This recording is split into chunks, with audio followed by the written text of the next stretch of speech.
우리가 구원받고 천국을 향해서 이 신앙생활을 해가면서 저 말씀을 살펴보고 있습니다. 이 시간에는 우리가 천국에 가는 동안에 살고 있는 것이 내 힘으로 살고 있는 건지 아니면은 다른 무엇으로 살고 있는지를 한번 생각을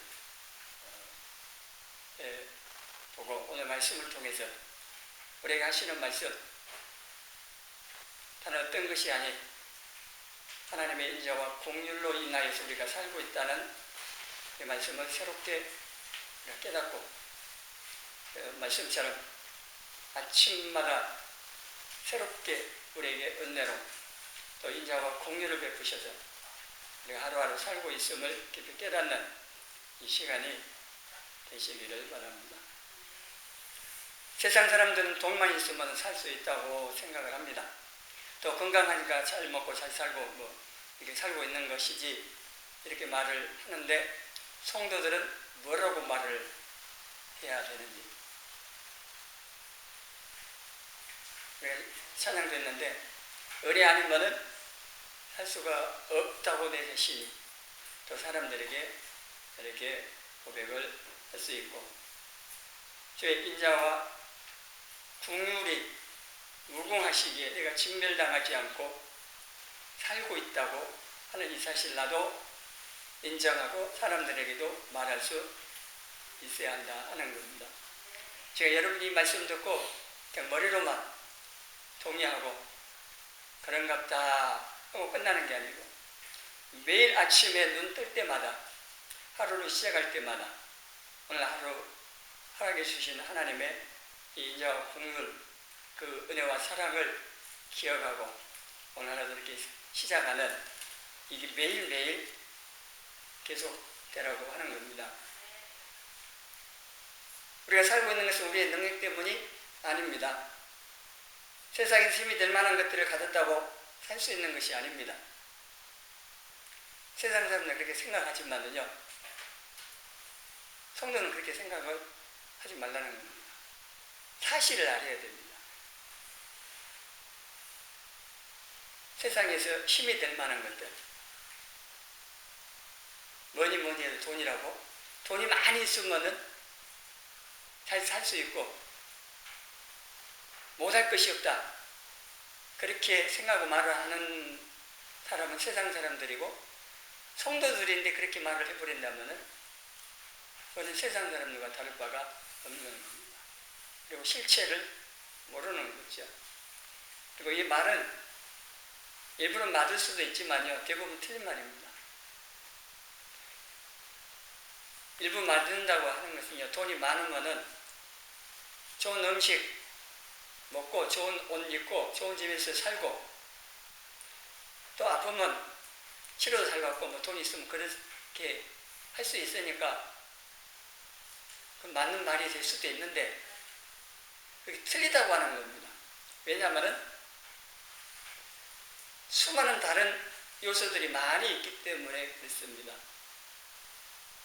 아무리 많은 돈을 가지고 그렇게 잘 살 수 있는 것처럼 보여도 질병과 사고나 이 재난을 만나면 별 소용이 없습니다. 그리고 아무리 많은 돈이 있어도 질병과 재난과 사고나 이런 것들을 막을 수도 없습니다. 질병이 발생했을 때 좋은 병원 가서 치료받을 수는 있습니다. 돈 많이 있으면. 돈 없으면 치료도 못 받고 죽을 수도 있지만 돈이 있으면 도움은 좀 됩니다. 그럴 때는.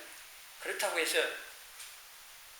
모든 질병을 고칠 수 있는 것도 아니고 또 고쳤다 해도 죽음을 해결할 수 있는 것도 아니죠. 돈과 권력을 가져도요, 사고나 재난을 피할 수가 없습니다.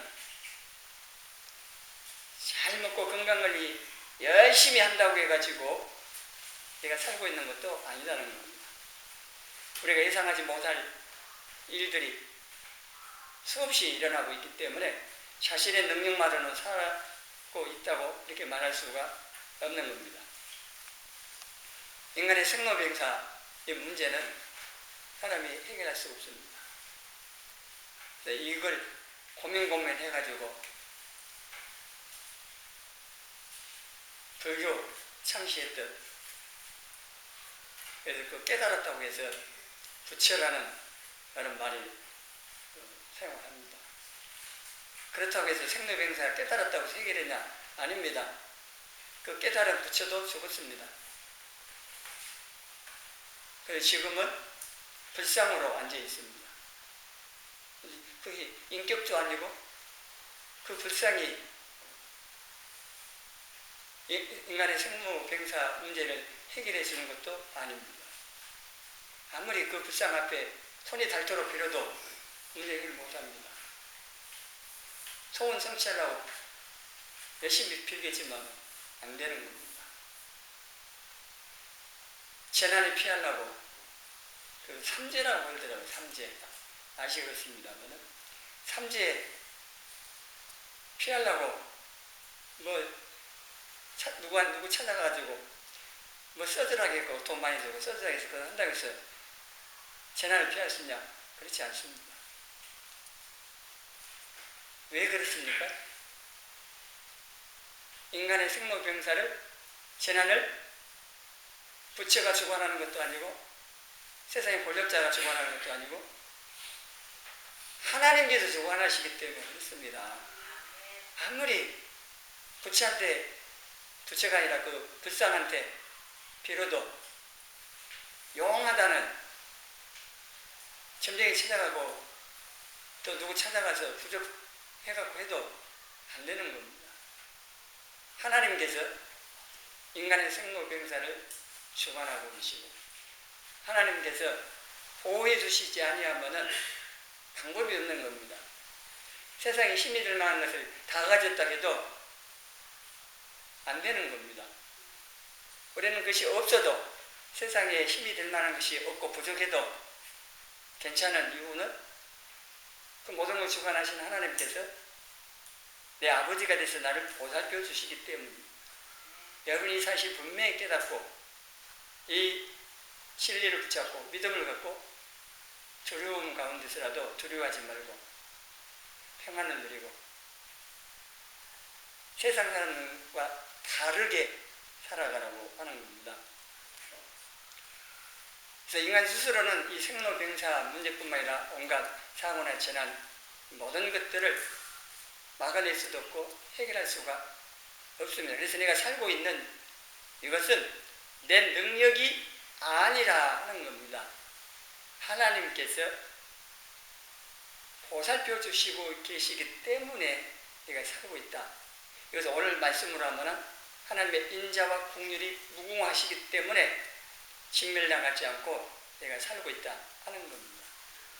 이것을 깨닫는 것이 필요로 하고 중요합니다. 세상 사람들은 모르잖아요. 그래서 내 능력으로 살고 있다 그렇게 말하는 사람은 세상 사람들이고 성도들은 내 능력으로 살고 있는 게 아니고 하나님의 은혜로 하나님의 인자와 긍휼로 말미암아 내가 살고 있다. 내 자신도 그렇게 인정하고 사람들에게도 말할 수 있어야 한다 하는 겁니다. 그래서 22절 말씀에 하나님의 인자와 긍휼이 무궁하심으로 우리가 신멸되지 않고 이게 또 아침마다 새로워 매일매일 이렇게 은혜로 살고 있다고 말씀을 합니다. 이 인자는 그냥 인자, 우리 한글로만 인자하면은요 의미가 여러 가지로 나와버립니다. 예수님께서도 자신을 인자라고 그랬습니다. 사람의 아들 인자.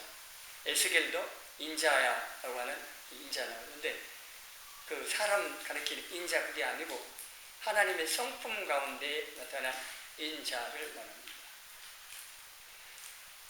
마음속 깊이 사랑을 느낌으로 우러나는 친절로서 어려운 처지에 있는 사람에게 자발적이면서도 결정적으로 도움을 주는 걸 말합니다. 이 결정적으로 도움을 준다고 하는 표현을 하는 게요. 큰 어려움이 없을 때는 세상 힘이 될 만한 것들, 가짜 신들, 여러 것들이 도움을 줄 것처럼 보입니다. 그런데 진짜 결정적으로 도움이 필요할 때 그것들은 또 아무런 도움 못 준다는 거예요. 열왕기상 18장에 갈멜산 위에서 여호와 하나님, 이스라엘 하나님 여호와를 섬기고 대변하는 엘리야하고 바알 아세라 선지자들 850명하고 누구 신이 진짜인지를 증명해보자 이래가지고 너희 수가 많으니까 너희들이 먼저 불러 응답해달라고 해봐라. 아침부터 바알이 응답해달라고 해도 아무런 응답하는 김희수 사람 보였습니다. 왜 그랬습니까? 자기들 몸을 막 상하면서 피를 흘리면서까지 바알이 응답하셔서 미친듯이 날뛰면서 부르짖어도 응답할 기색이 없었어요. 왜요? 바알은 가짜니까 없는 것이었네요. 자기들이 만들어갖고 뭐 바알 신 섬겼는지 몰라도 실체가 없습니다. 인격도 아니고 생명 있어서 뭐 부르짖는 소리를 듣고 응답하고 그래야 되는데 그렇지 않았습니다. 바로 그 결정적인 순간에 도움 안 주는 겁니다. 가짜니까요. 근데 엘리야 선지자가 하나님께서 하나님 되심을, 내가 하나님의 종으로서 하나님 명을 따라 하고 있음을 응답해달라고 하자마자 하늘에서 불이 떨어져서 하나님께서, 이스라엘 하나님께서 여호와라, 그 하나님이 참 하나님이심을 즉시로 증명했습니다. 왜냐하면 그 하나님께 눈은 안 보이시지만은 살아계십니다. 모든 것을 살피시고 다스리고 역사하시는 그 하나님께서 자신 많이 불러 응답 안 하면은 여호와도 바알과 똑같은 신이 되어버리잖아요. 그 하나님, 이스라엘 백성들이 보면서 우리가 잘못 섬겼네, 죽은 신을 섬겼네, 이렇게 생각할 수도 있고, 이방인도 그럴 테고, 하나님 가만히 계실 수가 없는 거죠. 재물에다 물을 갖다가 왕창 부어놨는데 그냥 사람이 불 붙여갖고는 불 붙을 수가 없어요. 엘리야가 그렇게 해놓은 겁니다. 물을 부어놨어요. 하나님께서 응답하셔야만 되는 상을 만들어 놓고 기도해서 응답을 바로 하신 겁니다. 결정적인 순간 하나님 도우신 겁니다. 역사하신 겁니다. 우리도 마찬가지로 우리가 믿고 의지하는 그것들이 도움 줄 것 같지만 진짜 도움이 필요할 때 결정적인 순간에 도움을 주냐는 거지요. 하나님께서만이 그렇게 하시는 이 인자가 있는 하나님이시다 하는 겁니다. 공율은 불쌍히 여기는 마음을 보통 알죠. 근데 이게 자궁이라는 말에서 나왔습니다. 어머니가 복중에 있는 태아에 대하여 느끼는 감정으로 하나님의 공율은 어머니가 태아에게 느끼는 애틋하면서도 특별한 사랑을 말하는 겁니다. 우리는 그냥 공율, 불쌍히 여긴다 이렇게 생각하는데 하나님의 공율은 좀 더 깊고 넓고 크다고 하는 겁니다. 그래서 하나님의 사랑과 은혜가 인자와 공율로 나타나 이렇게 표현되어 있습니다. 본문에는 시편 103장 4절 같이 읽어봅니다. 내 생명을 판멜에서 성량하시고 인자와 공율로 간을 씌우시며, 인자와 공율로 만들어진 간이 아니고 하나님의 인자와 공율이 우리 위에 부어지는, 그래서 우리의 이 생명을 판멜에서 성량하게 건져내 주셨다, 구원하셨다고 하는 이거는 하나님의 인자와 공율이 부어짐으로, 달리 표현하면 하나님의 사랑과 은혜로 우리를 구원해 주셨다 하는 겁니다. 모든 것에서 구원해 주심을 하는. 그리고 8절부터 10절 같이 읽습니다. 여호와는 긍휼이 많으시고 은혜로우시며 노하기를 더디하시고 인자하심이 풍부하시도다. 자주 경책하지 아니하시며 너를 영원히 품지 아니하시리로다. 우리의 죄를 따라 우리를 처벌하지는 아니하시며 우리의 죄악을 따라 우리에게 그대로 갚지는 아니하셨으니.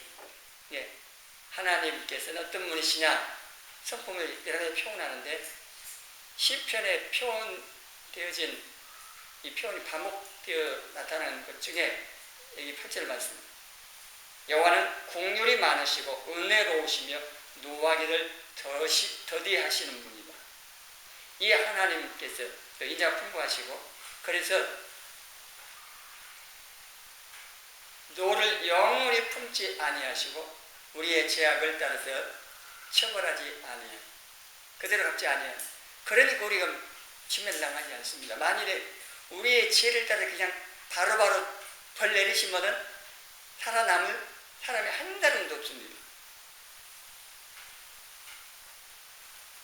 죄 짓고 와갖고 용서해서 용서받았어요. 나가면 또 죄 짓잖아요. 하나님 앞에 성전에 와갖고 재물 꽂고 와서 그 재물이 대신 죽고 용서받습니다. 제자들이 오늘 용서받는데 딱 성전 나가자마자 또 죄 짓기 시작합니다. 그래서 이 죄를 따라서 하나님께서 심판하신다면은 살 사람이 없습니다. 그럼 아무도 살 사람이 없는 거예요.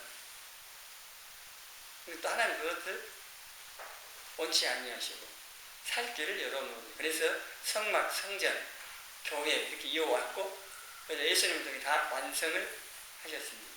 우리는 예수님을 통해서 이 죄를 다 용서받고 또 짓는 죄는 119를 통해서 요한일서 1장 9절 그 약속을 따라서 죄를 인정하고 고백하고 용서받고 다시 죄와 싸우는 삶으로 나갈 수 있는 이게 우리에게 은혜로 허락해 놓으신 겁니다.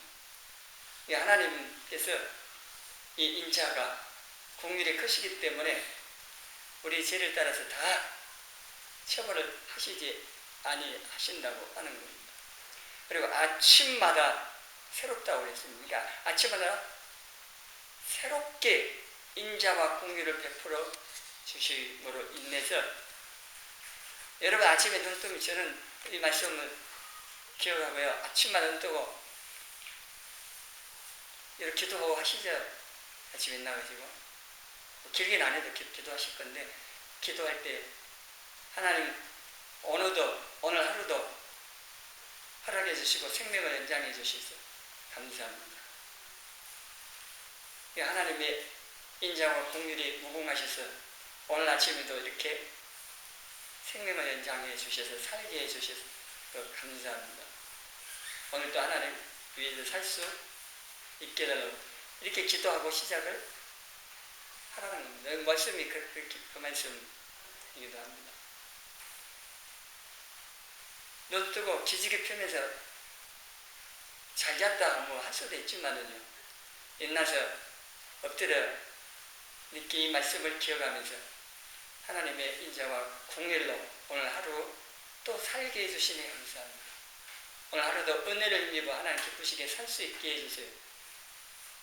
여기 1분 걸립니까 이 기도? 짧잖아요. 짧지만은 하나님의 인자와 긍휼, 사랑과 은혜, 하나님을 기억하고 하나님을 의지하고 하루를 시작하는 건 매우 중요하고 또 하나님께서 기뻐하시는 겁니다. 하나님을 의지하고 또 하나님의 그 인자와 긍휼, 사랑과 은혜를 또 인정하면서 도와달라고 그렇게 살려고 하는데 하나님께서 안 도와주시겠습니까?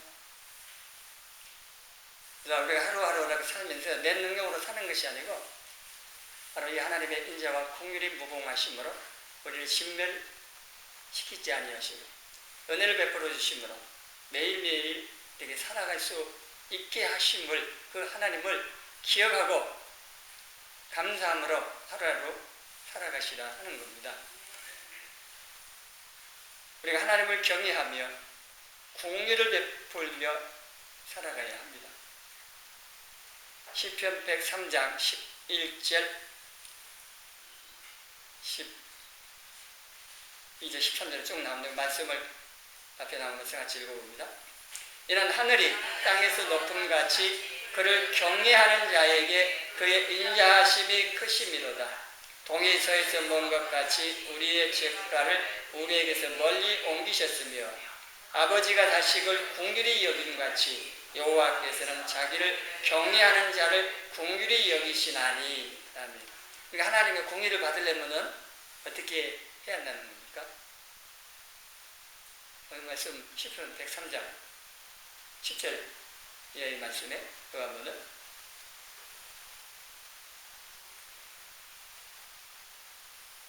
여호와께서 누구에게 긍휼을 여기세요? 긍휼히 여기세요?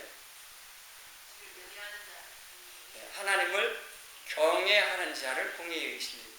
그러니까 하나님께 긍휼히 여김을 받으려면 하나님을 경외해야 합니다. 하나님을 경외하면은요, 시편 잠언 보면은 많은 약속이 있습니다. 여러분 받고 싶은 복 다 있어요. 하나님을 경외하는 자를 위하여 쌓은 복이요 엄청납니다. 표현을 여러 가지로 해가지고 말씀합니다. 시편 자면을 한번 읽어보시면서 여호와를 경외하는 사람에게 약속해 주신 것만 찾아보세요. 하나님을 경외하며 우리 신앙생활에 매우 중요합니다. 우리나라 교회가 엉망인 이유 중에 한 가지입니다. 하나님을 경외함이 없습니다. 도대체 하나님 믿는다고 하는데 하나님 안 계신 것처럼 행동하는 사람이 너무 많아요. 하나님 두려워하지 않습니다. 하나님 경외하지 않아요. 하나님 정말 경외하고 하나님 살아계신 분 믿는다면 저렇게 말하고 행동할 수가 없는데 하는 사람, 믿는 사람인지 의심이 되는 사람도 많이 있습니다. 근데 그것도 지도자가 그런 거는 그 영향이 커갖고 문제가 심각하지 않나요? 그게 지금 우리나라 교회 상이 우리나라 상입니다. 종교 지도자들 그러니까 근데 정치 지도자들도 마찬가지죠. 하나님을 두려워하지 않습니다. 경외심이 없기 때문에 하나님을 경외할 때 우리의 신앙은 바로에 갈 수가 있습니다. 여러분 하나님을 경외하면 하나님 말씀에 대해서도 경외심을 갖고 청종합니다. 사람 말보다 못하게 듣지 않습니다. 하나님 말씀이 내게 하시는 말씀으로 들려지는 이 은혜가 있어야 됩니다. 그러니까 하나님을 경외할 때 하나님과 말씀은 동일하게 되어집니다. 말씀 무시하는 것, 하나님 무시하는 것, 이게 다 같은 겁니다. 그러니까 부모 무시한다고 할 때 그 부모 무시하는 것은요, 부모님 말씀 무시할 때 부모 무시했다. 그렇게 말을 하기도 하는 겁니다. 그래서 하나님 말씀을 소홀히 하고 불순종하고 하는 것은 하나님 무시하는 겁니다. 예수님은 그렇게 말씀하셨습니다. 너희 말을 듣지 않는 것은 그 제자를 보낸 예수님은 또 예수님 말씀을 무시하는 것은 하나님 말씀을 무시하는 다 연결을 해놓으신 말씀을 하시게 됐습니다. 그래서 하나님을 경외할 때에 하나님에 대해서 긍휼히 여기시고 긍휼뿐만 아니라 찾아보세요. 시편과 잠언에 얼마나 많은 복과 또 많은 약속을 해 놓고 계시는지. 그래서 하나님 경외함이 얼마나 중요한지를 알아야 되고, 우리는 하나님 경외함이 부족하기 때문에 구해야 됩니다. 내가 하나님이 어떤 분이신지를 알도록 깨닫게 해주시고 그 하나님에 대하여 경외할 수 있는 마음을 더 부어달라고 기도하셔야 됩니다. 그래서 우리가 하나님을 경외하면은요, 하나님 앞에서 올바르게 신앙생활 할 수밖에 없습니다. 그런 사람 중에 한 사람이 창세기 39장에 나온 요셉입니다. 자기가 유혹한 것이 아니라 보디발 아내가 유혹했잖아요. 한두 번도 아니고 계속 유혹하는데도 유혹에 넘어가지 않았던 것은 하나님 앞에서 큰 악을 행할 수 없다 이겁니다. 그런 사람 없어도 하나님을 두려워하지 않으면요, 내가 유혹 안 하고 상대방 유혹에 올 때 넘어갈 수 있죠. 자기가 유혹할 수도 있지만 하나님을 경외할 때에 죄를 멀리하고, 그리고 하나님께서 공의를 위해서 우리의 모든 삶들을 보살피신다고 하는 겁니다. 그리고 우리가 하나님께 긍휼하심을 받았기 때문에요, 이웃을 긍휼히 여김으로 나타나야 됩니다. 우리가 하나님께서 우리를 불쌍히 여기셔서 죄를 용서해 주셨기 때문에 이웃들의 죄를 용서해야 됩니다. 이건 예수님께서 이렇게 말씀하셨습니다. 우리가 이웃에, 나를 제외한 모든 사람들 이웃인데, 그 이웃을 용서 안 하면은 하나님께서도 나를 용서 안 하신다고 표현합니다. 용서해 주신 그 효력이요 안 나타납니다. 이게 마음의 평안 누릴 수가 없습니다. 내가 용서해 줄 때에 이웃과의 관계가 올바로 회복될 때에 하나님과의 관계도 회복되면서 그 용서해 주신 효력이 발생하고, 그래서 마음의 평안도 회복되고 은혜도 임하고, 이게 다 이렇게 이루어집니다. 내가 하나님께 긍휼히 여김을 받았기 때문에 이웃을 긍휼히 여기는 것 좀 마땅하다고 하는 겁니다. 마태복음 18장 1만 달란트 100달러를 비유하신 예수님의 비유에서 말씀하신 거예요. 어마어마한 죄를 내가 하나님께 용서받았으니 나에게 작은 잘못한 사람의 그거 용서하는 거 못할 일입니까? 힘든 일입니까? 당연히 할 수 있는 겁니다. 우리가 그걸 모르니까 감정에 사로잡혀가지고 용서 안 하려고 그러지. 나는 더 큰 죄를 용서받았는데 그거는 모르고 나한테 잘못한 그 사람의 그 잘못에 대해서 감정적으로만 반응을 보이니까 용서 안 합니다. 죽어도 용서할 수 없대요. 큰일 난 겁니다.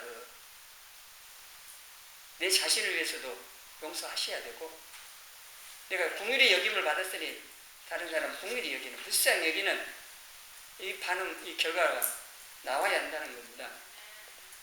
야고보서 2장 13절 같이 읽어봅니다.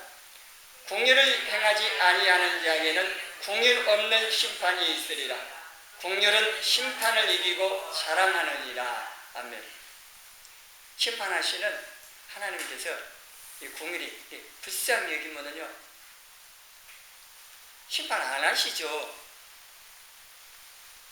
아이가 잘못해갖고 매로 잘못 맞아가고 때리는데 한 대 맞고 아프다고 울면서 잘못했어요 하면 더 때립니까? 성질 났다고 막 때리는 부모 없을걸요. 있을라나? 울면서 잘못했어요 보면은요 더 때리고 싶은 마음이 있다고 사라져버립니다. 특별히 엄마들은 그래요. 10달 동안 고생해서 낳아가고 키우는 아이이기 때문에, 그래서 아까 말한 긍휼이라는 단어가 그런 의미예요. 모성이 표현하는데 자궁이라는 그 단어에 나왔대요. 자기 자식에 대한 궁히 여기는 마음이 남달라요. 우리가 하나님께 잘못해서 울고 막 하면은요 불쌍히 여기셔요. 용서하시고 심판도 이긴다고 그러는데, 근데 긍휼을 여기지 않으면은 긍휼 없는 심판이 죽어나는 겁니다. 하나님께 긍휼을 여기지 아니하시고 진노하심으로 심판해버리면요 큰일 납니다. 지옥에 보시면 지옥은요 하나님 안 계신 게 아니고, 지옥은 사단이 거기서 왕노하면서 심판 아닙니다. 사단 마귀는요 제일 밑바닥 내려가고 제일 엄한 벌을 받아요. 지옥에서 마귀하고 귀신들이 지옥에서 아니에요. 그것들은 제일 밑에 가갖고 제일 엄한 법을 받아요. 자기들 벌 받는다고요 정신 못 차려요. 누구 할 것도 없대요. 하나님의 진노만이 있는 곳이 지옥입니다. 그건 긍휼이 없어요. 오직 하나님의 진노만이 있는, 그러니까 하나님의 진노가 얼마나 무서운가를 지옥을 생각해 보세요. 그런데 긍휼이 없는 심판 감당 못해요. 근데 하나님께서 나를 긍휼히 여기신다. 그럼 되는 거죠. 내가 뭘 잘했든 못했든 간에 하나님 나를 긍휼히 여겨주십니다. 하나님을 경외하는 자에게 긍휼을 베푸시고요. 또 그 긍휼을 이웃에게 나타내는 사람, 긍휼히 여기는 사람에게 이 긍휼 있는 심판을 하신다. 하는 거. 디모데후서 1장 18절에 바울이 디모데에게 보낸 서신에서 이 말씀을 기록을 합니다. 오네시모로가요, 로마에 갇혀있는 바울을 자주 찾아와서 격려해주고 힘을 줬어요. 그걸 기억하면서 기록을 했습니다. 주님께서 그로 하여금 그날에 주님의 심판날에 주의 국리를 잊게 하여 주옵소서. 또 그가 에베소에서 많이 봉사한 것을 내가 잘 압니다. 어떤 사람은 바울이 이제 그 서신에 기록하면서 그런 해요. 근데 바울에게 어떻게 하냐에 따라서 이게 남는 겁니다. 사람이다 보니까. 야곱이나 모세가 이스라엘 자손들을 축복할 때도 그게 나옵니다. 근데 이 바울이요, 자기가 참 힘들 때 디모데 후서를 기록할 때는요, 조금 놔두고 있습니다. 나이 많고 감옥에 갇혀 있고 다 떠나버리고 그런 가운데 자기를 자주 찾아와서 위로해주고 격려해준 얼마나 마음에 남겠어요. 얼마나 고맙고. 그래서 이렇게 기록을 한 겁니다. 주님의 심판날에, 주님 오신 그날 심판하실 때 주님의 국료를 잊게 해달라고. 여러분들도 주님의 심판날에 주님의 이 국류를 입는 성도들이 되도록 사시기를 바랍니다. 공일이 여긴 사람이 공일이 여김을 받는 겁니다. 우리가 잘 아는 누가복음 10장 예수님께서 선한 사마리아인 비유로 하신 말씀 가운데 세 사람을 딱 얘기하고 나서 질문한 사람에게 말씀하셔요. 내 생각에는 이 세 사람 중에 누가 강도 만난 자의 이웃이 되겠느냐. 이르되 자비를 베푼 자니이다. 예수께서 이르시되 가서 너도 이와 같이 하라 하시니라. 이와 같이 하란 말은 사마리아인처럼 자비를 베풀라는 거죠. 근데 세 사람 가운데 제사장 레위인하고 사마리아인하고 차이가 딱 하나 있는 게 있어요. 기록에 보면은 제사장 레위인을 보고 피하여 도망갔어요. 그러나 33절에 보면은 사마리아 사람은 어떻게 했어요? 그를 보고 불쌍히 여겨 기름 붓고 포도주 붓고 낙이 태워가지고 영가지고 치료해달라고 하고 돈도 주면서 보살펴주라. 근데 이렇게 한 중요한 차이가 그를 보고 피하여 간 게 아니고 불쌍히 여깁니다. 이게 어떻게 보면은 정상적인 사람인 거죠. 죽어가는 사람 보고 불쌍히 여김이 없다. 자기 받을까봐 도망갔다. 뭐 그럴 수도 있겠죠, 그거야. 그런데 하나님께 공유를 받은 성도들은요, 이 사마리아 사람처럼 불쌍히 여기서 내가 도울 수 있는 것을 최선을 다해 도와주는 것. 이것을 하라는 겁니다. 그래서 오늘 말씀을 듣고 너도 가서 이와 같이 하라고 예수님 말씀하신 대로 우리가 그렇게 해야 됩니다. 이건 내 힘으로 안 된다. 그러면은 안 된다고 그게 끝나는 게 아니고 내가 하나님께 얼마만큼 불쌍히 여김을 받았는지 깨닫게 해주시고 나도 모든 사람을 불쌍히 여길 수 있는 마음을 달라고 보호하셔야 돼요. 그리고 실제적으로 가서 이제 불쌍히 여기는 이것을 사랑하려고 하시라는 겁니다. 저나 여러분이나 말씀 듣고 해보고 안 된다고 포기해보면 말씀 따라 사는 신앙생활 안 되는 거죠. 그리고 여러분이 말씀 붙들고 기도하면서 하는 것만큼 예수님의 성품을 닮아갈 것이고 주님 앞에 가서 받을 상이 있어요. 칭찬이 있을 거고 안 하면 여러분 없어요. 저도 마찬가지. 누구 말할 것도 없습니다. 우리는 비판 정지하기를 잘하지 불쌍히 여기서 용납해주고 용서해주고 도와주고 사랑하려고 하는 극히 적습니다. 그래서 우리가 예수님 닮아가는 게 잘 안 되고 이웃에게 예수님 모습을 못 보여주고 있습니다. 하나님의 인자와 공일로 인해서 매일매일 살고 있음을 기억하여 감사하고 하나님께 받은 인자와 공의를 이웃들에게 나타내 불쌍히 여기고 돕는 삶을 살고 비판 정지하기보다는, 나도 비판 정지 받을 수 있다는 것도 알고 그런 비판 정지하기보다는 불쌍히 여기는,